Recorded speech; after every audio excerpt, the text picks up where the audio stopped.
Welcome back. Sports News is next with Millicent Walker.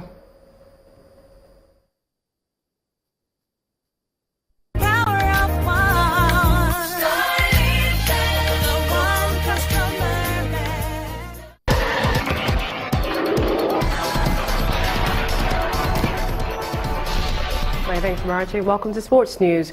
Nigeria's track queen Blessing Okagbare is set to be awarded the silver medal in the women's long jump event of the 2008 Beijing Olympic Games after Russia's Tatiana Lebedeva tested positive to banned substances.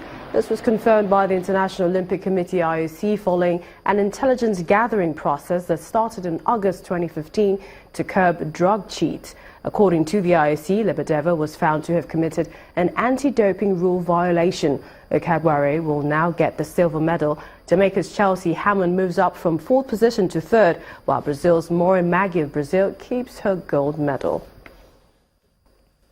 Perhaps unfortunate, but Usain Bolt must now cede one of his 9 Olympic gold medals after Jamaican teammate Nessa Carter tested positive for a banned substance. Carter's samples was one of 454 selected doping samples retested by the International Olympic Committee last year.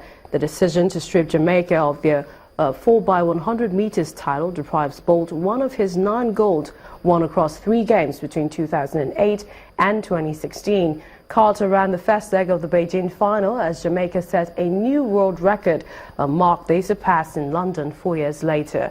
Trinidad and Tobago are now in line for promotion to the gold medal position, with Japan taking silver and Brazil bronze.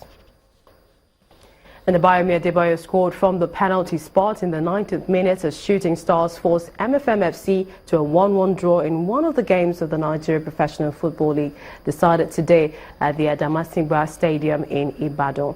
Nasarawa United defeated Remo Stars 3-1 in goals from Abdurrahman Bashir, Douglas Achieve and Emmanuel Makama. Lobby Stars shook off the loss to MFM on Sunday to thrash ABSFC 3-0. Niger Tornadoes outclassed Wiki Tourists 2-0, while Sunshine Stars and El Kanemi Warriors needed late goals to earn maximum points. And champions Rangers, Plateau United, Ayimba and Rivers United all got a point each on the road. So Egypt reached the Africa Cup of Nations quarterfinals as Group D winners with a 1-0 win over already qualified Ghana, who finished as runners-up. Mohamed Salah provided the decisive moment, lashing in a free kick through a gap in Ghana's defensive wall. The result means Egypt will face North African rivals Morocco, and Ghana will take on DR Congo in the last 8 matches on Sunday. And Rafael Nadal is back to his best with a sensational performance against Milos Raonic in the Australian Open quarterfinals. The Spaniard was simply too good for his Canadian opponent, running out as a straight-set winner 6-4, 7-6, 6-4. Nadal will face Dimitrov in the semi-finals with the possibility of a final against Roger Federer on the horizon.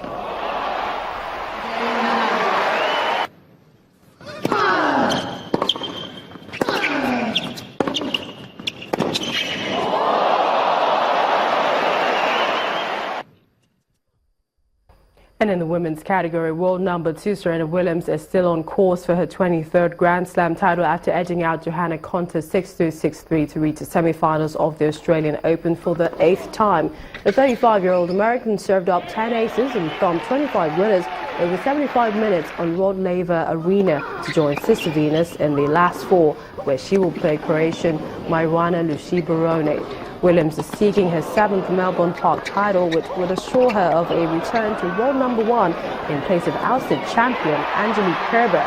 Lucy-Barone continued her fairy tale run by advancing to her first Melbourne Park semi-final with a 6-4, 3-6, 6-4 victory over 5th seed Karolina Pliskova.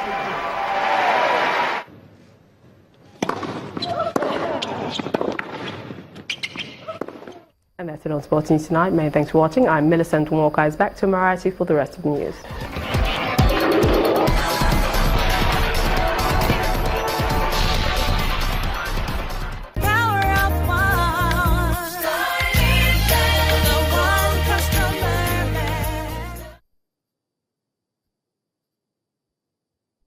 U.S. President Donald Trump has signed an executive order to build a wall on the U.S. southern border with Mexico. The action took place during a ceremony at the Department of Homeland Security a while ago. Building a 2,000-mile wall along the border had been one of Mr. Trump's campaign promises. He says while the U.S. will build the wall, Mexico would reimburse the United States 100%.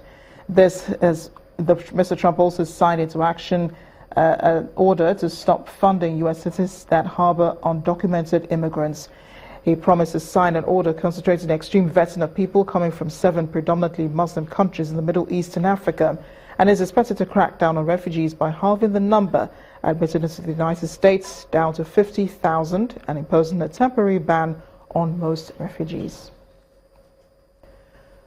At least 15 people have been killed following a bomb blast at a popular hotel in the Somali capital, Mogadishu.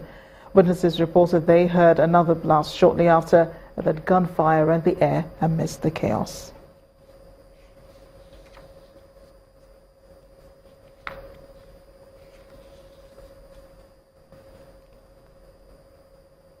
And the main news again.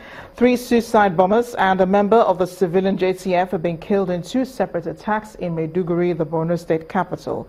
The attack comes barely a week after a similar one at the University of Maiduguri left 4 people dead.